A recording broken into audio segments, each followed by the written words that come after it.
This is the Ielts listening test. You will hear a number of different recordings, and you will have to answer questions on what you hear. There will be time for you to read the instructions and questions, and you will have a chance to check your work. All the recordings will be played once only. The test is in 4 parts. At the end of the test, you will be given 10 minutes to transfer your answers to the answer sheet. Now turn to part 1. You will hear a conversation between Annetta and Charlotte, first-year university students, and Bill, who works for the Student Union Employment Service. First, you have some time to look at questions 1 to 5.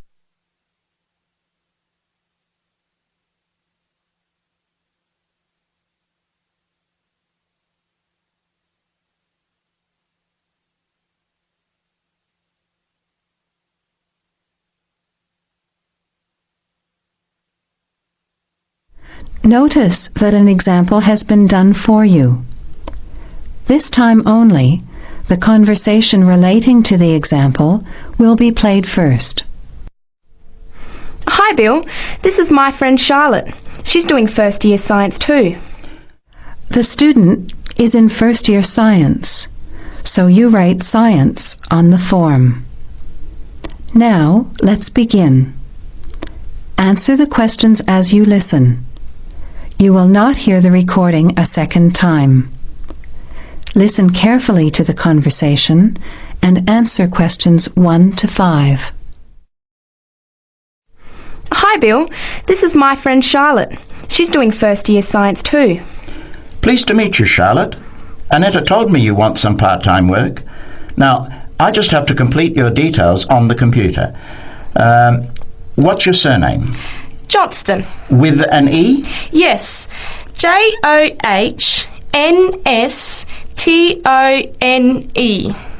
I know that you live in the Heathfield Street student residence, but I can't remember the street number there. It's 126. 126. Good. And the phone number? Well, actually, I never give people that number because sometimes nobody answers or they forget to pass on the messages. So, I bought a mobile phone yesterday, but I can't remember the number. I think it's 0414 847 748. I'll just check. No, sorry, not 748, it's 749. 0414 847 749? Yes, that's right. I must try and remember it. And what sort of work are you looking for? Well, anything really, I suppose, though it depends when it is. I'd rather work during the day, if that's possible. How many hours a week were you thinking of? Oh, I'm not sure. Maybe about 10. But I need to keep at least 2 days a week free for study. Do you have any work experience? Not much, though I used to help in my uncle's shop when I was at school. OK, well, I'll put it in, but we don't usually get shop work. What about gardening? I'd rather not. Everything I touch dies. What other kinds of work are there? Well, there's a lot of demand for house cleaning, fast food preparation and kitchen work and pizza delivery if you've held a driving licence for 12 months. I'm not sure. Can I have a look at the vacancies while you talk to Annetta? You now have some time to look at questions 6 to 11. As you listen to the rest of the conversation, answer questions 6 to 11.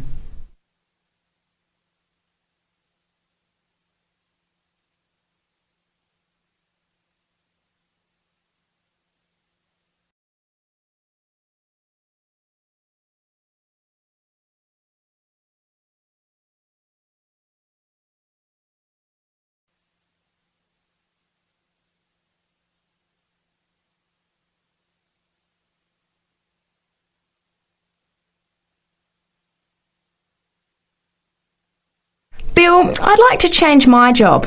You're at the Hamburger Express on the High Street, aren't you? What's the problem?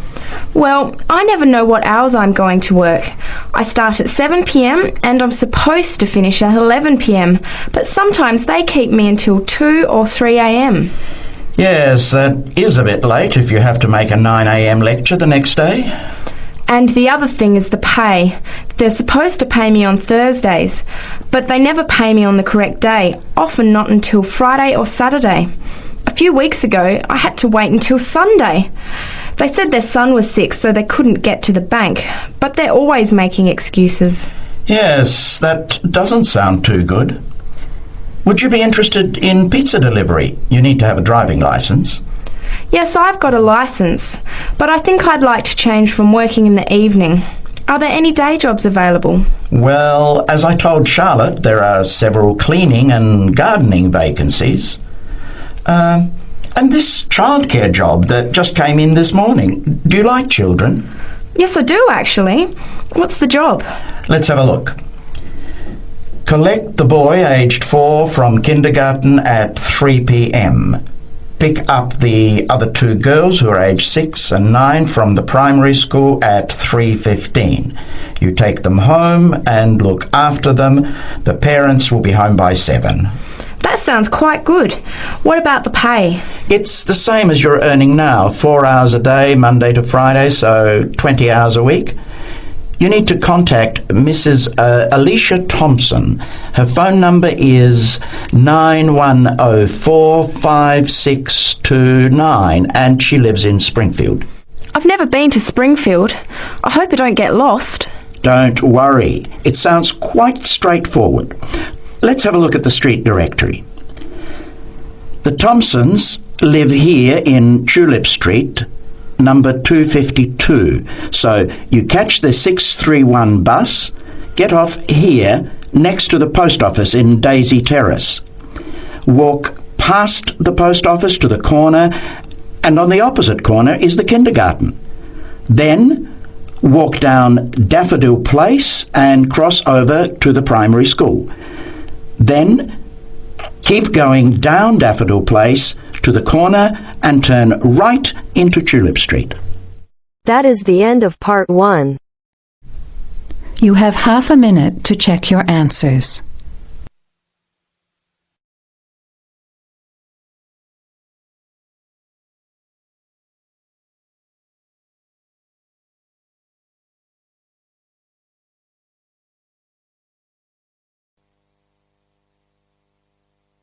Now turns to part 2.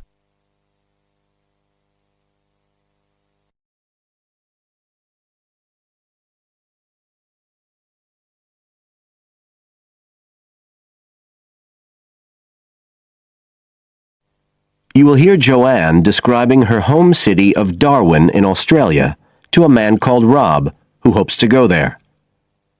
First, you have some time to look at questions 11 to 15 on page 67.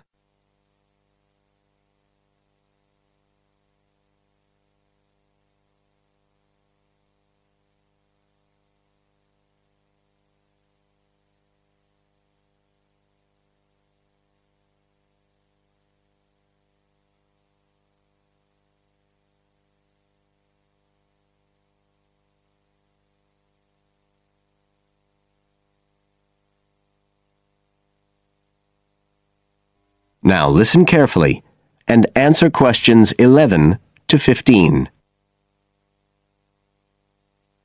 Joanne? Hi, you must be Rob. Nice to meet you.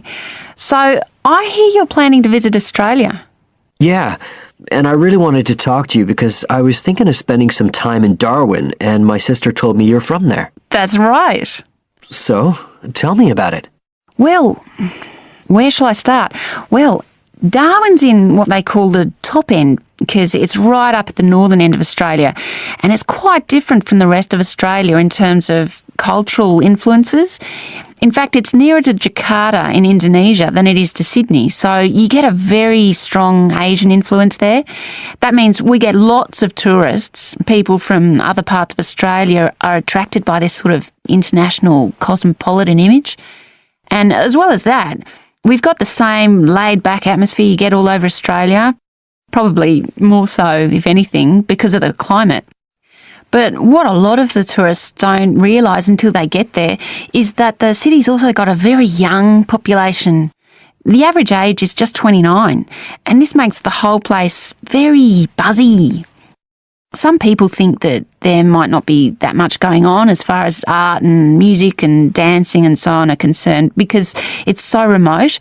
I mean, we don't really get things like theatre and opera in the same way as cities down in the south, like Sydney, for example, because of the transport expenses. But in fact, what happens is that we just do it ourselves. Lots of people play music, classical as well as pop, and there are things like artists groups and writers groups and dance classes. Everyone does something.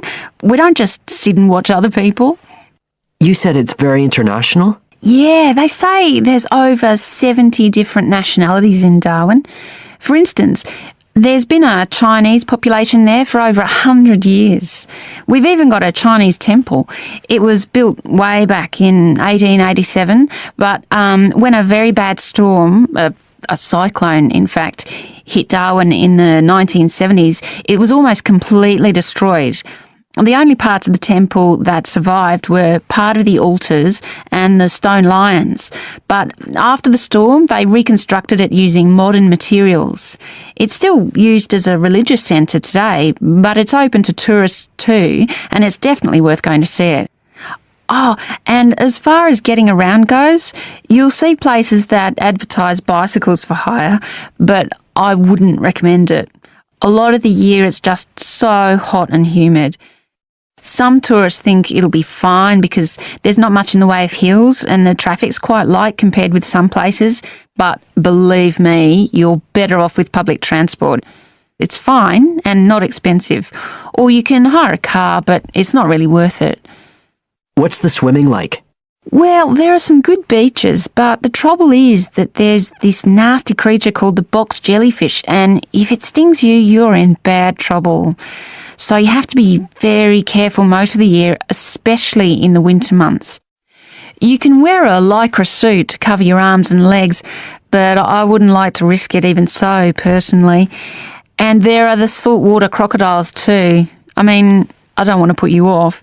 There are protected swimming areas netted off where you'll be safe from jellyfish and crocs, or there are the public swimming pools. They're fine, of course.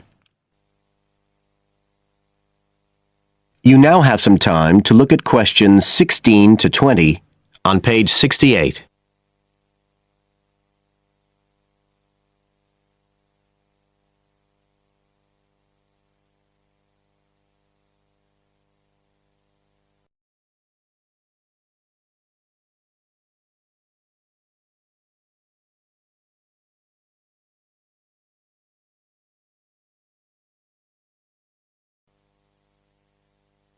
Now listen and answer questions 16 to 20.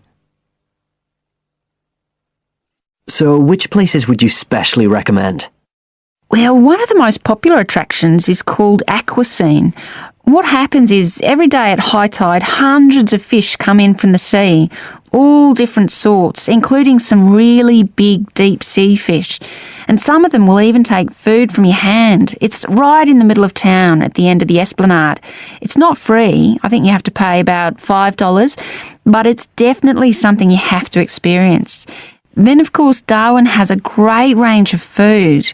Being such a cosmopolitan place, and if you don't have lots to spend, the best place to go is to Smith Street Mall, where they have stalls selling stuff to eat. There's all sorts of different things, including Southeast Asian dishes, which I really like. You'd think there'd be plenty of fresh fish in Darwin, as it's on the coast, but in fact, because of the climate, it mostly gets frozen straight away. But you can get fresh fish in the restaurants on Cullen Bay Marina. It's a nice place to go for a special meal, and they have some good shops in that area too. What else? Well, there's the Botanic Garden. It's over 100 years old, and there's lots to see. An orchid farm, rainforest, a collection of palm trees, a wetlands area. You can easily spend an afternoon there. That's at Fanny Bay, a couple of kilometres out to the north. Then, if you've got any energy left in the evening, the place to go is Mitchell Street. That's where it all happens as far as clubs and music and things are concerned. You'll bump into lots of my friends there. Talking of friends, why don't I give you some email addresses? I'm sure they wouldn't mind if you...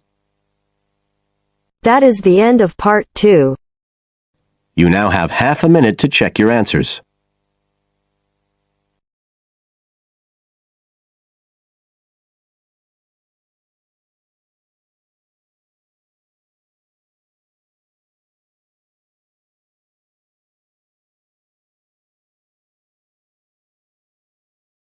Now turns to part 3.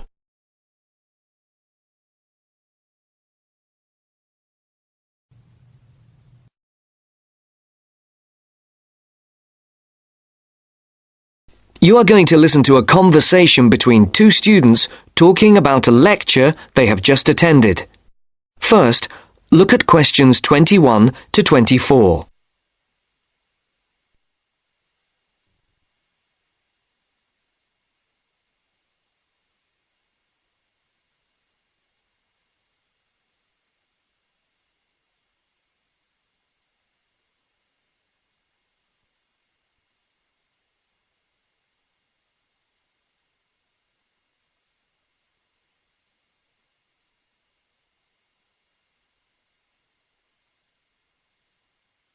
There are 4 alternative answers, A, B, C, and D, for each question.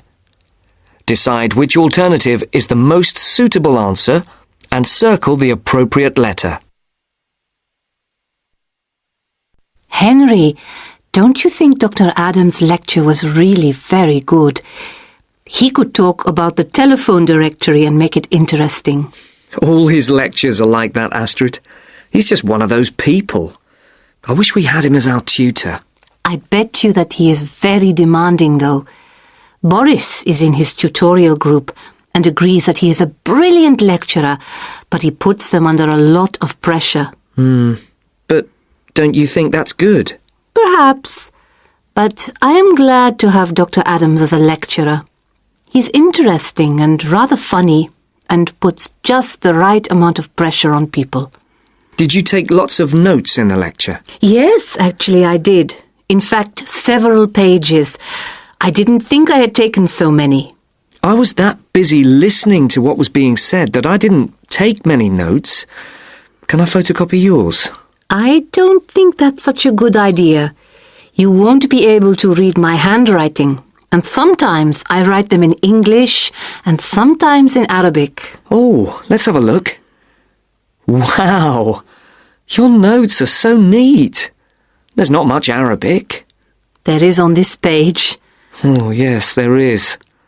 Dr. Adams would be pleased to see this, especially given what he was talking about. Don't you keep careful notes? Sometimes. It depends on the lecture. I don't think I'll forget Adams's lecture today, but some of the detail will fade.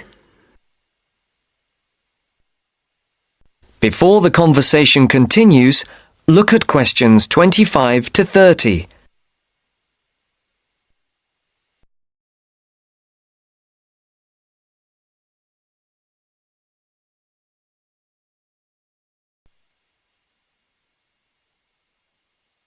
I type up everything afterwards so you can have a copy then and you can fill in anything I have missed. I'm not so good on the broader concepts. I'm better when it comes to detail. Just what Adams was talking about. Well, I am definitely a detail person. I need to have everything written down before As I can you get the listen concepts to the next part of clear the in my conversation, head. and Write I no more am than the complete 4 opposite. words. For questions I find all the 25 detail to clutters 27, up my mind and I get and very for questions frustrated, 28 to which 30, was just what he was on write about. no more than 2 He mentioned words a book he'd for written. each answer. He mentioned several. The one on space and the individual? Yes, called My Space. It's on the book list. So it is. I think I'll get that out of the library or get my own copy. Did you get what he said about spatial awareness? I didn't really. Yes, it was fascinating. I can't be as eloquent as Adams was, but I know several people who are frighteningly intelligent, but they have difficulty reading simple directions, even when getting to places that they know very well. I find that difficult to understand. Everyone learns the way to walk to the shops and things like that. You mean just the way people learn spelling? You know, people misspell words, make mistakes in countless areas of their lives, and going in the right direction is just the same. Remember what Adams said about the number of people who cannot tell left from right, north from south, and so on? Do you know which way is north? It's, that way. You see? I couldn't have told you that. Really? I haven't a clue which way is which. That's why I'm always getting lost when I go out on my bike, and put me in a completely new place and I am totally lost. What about maps? I'm hopeless at reading them. But then you're brilliant at writing essays and getting all the ideas down in the right order, and I don't know where to start. Again, just what Adams was talking about. What we need to do is combine our skills. You teach me to cope with detail, and I'll teach you how to string concepts together. Okay, we can do that. Which way is the library? It's... you're making fun of me. That is the end of part 3. You now have half a minute to check your answers.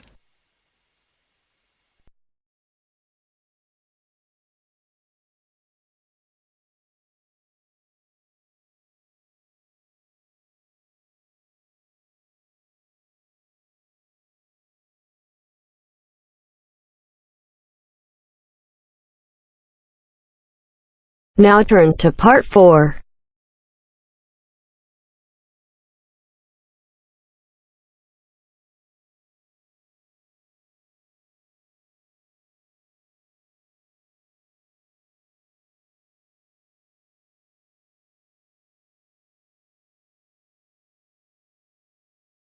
Now you have half a minute to read the questions 31 to 40.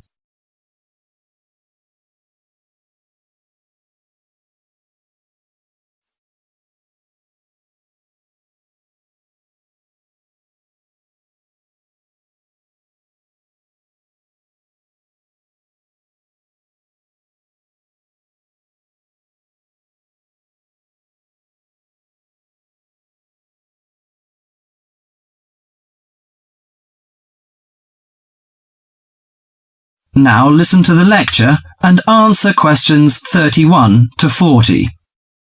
Today our guest is Joseph Parks, Medical Director for the Botany Department of Mental Health. He's going to give a lecture about the research on teenage brain. Good morning, everyone. Today I'm going to introduce the new research about adolescent mind, the teenage brain. How much do you know about that? Do you believe in brain scanning? Do you think we can judge whether a teen is normal or mentally ill? Or it's just another immature test? The new research shows a teen brain is in the middle of disordered changes. Those changes, scientists now believe, are so significant that they may reveal the mysteries of mental illness, explaining why some teens commit suicide, why others harm their classmates, and why some emerge later in life with mental disorders. The research looks forward to a day when teens could be tested for suicidal depression as easily as they are for heart disease. But there are signs that society and parents in particular would reject such a tool. Many parents question the validity of a mental health diagnosis. They fear that their children will be falsely tagged with a mark that he or she is abnormal. At the center of the debate is the teen brain, its confusing architecture and the difficult question of what's typical in a teen and what's not. Under the old thinking, the adolescent brain was fully formed, needing only to be filled with facts, figures, and experiences to become an adult mind. At the same time, many people rejected the idea that young people were even capable of developing mental illnesses. However, the new research shows a teenage brain is an organ in transition. It has an unstable and vulnerable composition. The evolving teenage brain clearly isn't adult-like until the early 20s. If teens act young and stupid, it may be because brain areas that govern rational thought are not mature yet. All that is fine when the brain develops normally. But if the teen brain fails to successfully reinvent itself as an adult brain, mental illness may happen. Researchers increasingly believe if that process stops for some reason, teens are likely to develop mental illness.